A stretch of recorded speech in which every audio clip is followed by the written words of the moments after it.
আজকে আমি মহা খুশি। কারণ কি জানেন? এই যে আমার পছন্দের জিনিস চলে এসেছে। আমের ঝুড়ি নিয়ে চলে এসেছে আমার বর। এটা কিন্তু অনলাইনে ঝড়ের আগের দিন অর্ডার করা হয়েছিল।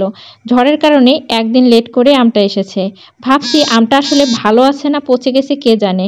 যাই হোক উনি হচ্ছে গিয়ে কুরিয়ার সার্ভিস থেকে আমটা কালেক্ট করে নিয়ে চলে এসেছে। ওনাকে আমি বললাম আমটা আগে খোলো দেখি যে ভেতরে কি অবস্থা। যাই হোক আম আমার এত পছন্দ আপনাদেরকে আমি বলে বোঝাতে পারবো না। আমি সারাদিন ভাত না খেলেও আম খেয়ে থাকতে পারি। আমি আম না খেলে মনে হয় আমার ভালো লাগে না, বিশেষ করে আমের সময়।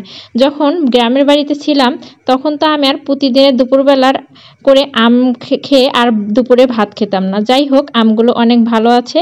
দুই একটা আম আঘাত পেয়েছে, সেগুলো আজকে আমরা কেটে খেয়ে ফেলবো আর বাকিগুলো উঠিয়ে রাখবো আর কি।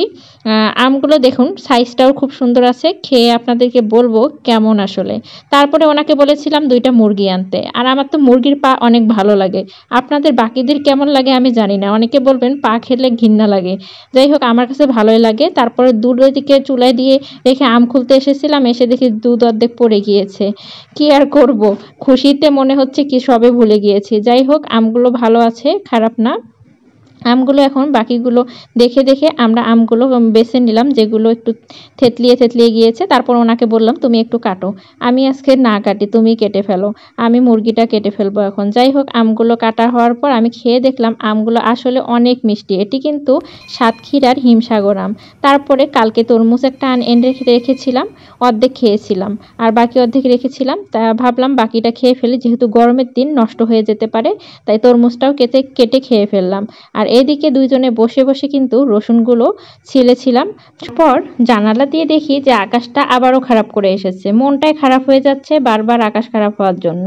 তারপরে ভাবলাম একটু ভুড়ি ভাজি উঠিয়ে দেই খাওয়ার জন্য।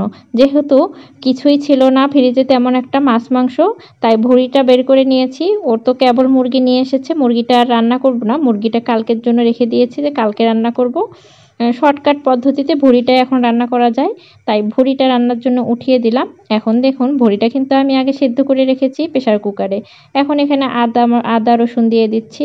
তারপরে এগুলো একটু ভালো করে ভাজা ভাজা হয়ে গেলে তারপরে এর মধ্যে প্রেসারে সেদ্ধর সময় কিন্তু আমি আদা রসুন লবণ এগুলো ব্যবহার করেছিলাম। এখন এর মধ্যে দিয়ে নেব হচ্ছে বাকি মশলা আস্তে আস্তে। যাই হোক ভুড়িটা দেখুন কতটা সুন্দর কালার হয়েছে।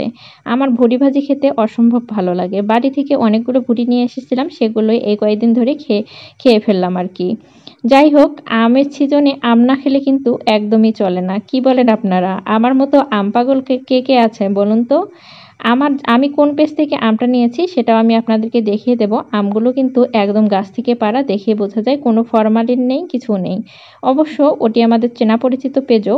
যাই হোক আপনারা যদি চান ওখান থেকে নিতে পারবেন আমগুলো। আর এই যে আমি এখানে গরম মশলা, জিরার গুঁড়ো, ধনিয়ার গুঁড়ো, লবণ সব ব্যবহার করলাম কিন্তু।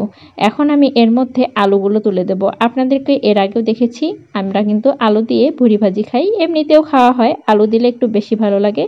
এটি আমাদের অঞ্চলের রান্না, জানি না আপনাদের কেমন লাগবে। অনেকে শুনেছি ভুড়ি ভাজি নাকি ভুনা করে ঝোল করে খায় আর কি। আমরা ওটাও খাই কম, এটা বেশি খাই। ভাজিটা আমার বেশি ভালো লাগে, বিশেষ করে গরম ভাতের সঙ্গে একদম অনেক ভালো লাগে।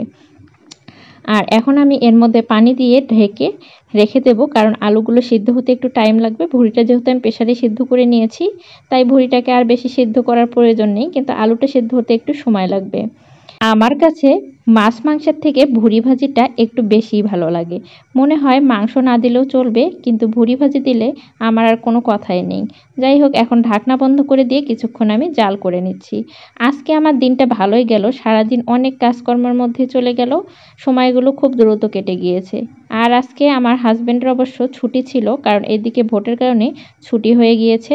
আর সারাদিন সে বাড়িতেও ছিল, তাই একটু ভালো মন্দ খাওয়া দাওয়া করছিলাম যে দুইজনে মিলে খাবো। যেহেতু আমরা বাসায় দুইজন মানুষ, সেহেতু আমাদের দুইজনের জন্যেই আমি ঝটপট সব কিছু বানিয়ে ফেলি। বেশি লোক হলে বানাতে একটু সময় লাগে, কিন্তু দুইজনের খাবার কিন্তু বানাতে তেমন একটা সময় লাগে না। যেহেতু অল্প অল্প করে রান্না করতে হয়, সময়টাও বেঁচে যায় আর কি। যাই হোক এই যে একটু লবণ কম হয়ে গিয়েছিল, লবণটা আমি ব্যবহার করে নিলাম। আর যেহেতু 2 দিন 3 দিন বৃষ্টি হয়ে গিয়েছে, বৃষ্টি হওয়ার পরে একটু অন্যরকম পরিবেশ, একটু গরম আজকে বেশি পড়ে গিয়েছে। আর গরমটা পড়ার কারণে একটু খারাপ লাগছে। 2 দিন ঠান্ডা ঠান্ডা পরিবেশের পর যদি গরম লাগে তেমন একটা ভালো লাগে না। ভিডিওটা আজকের মতোই শেষ করছি।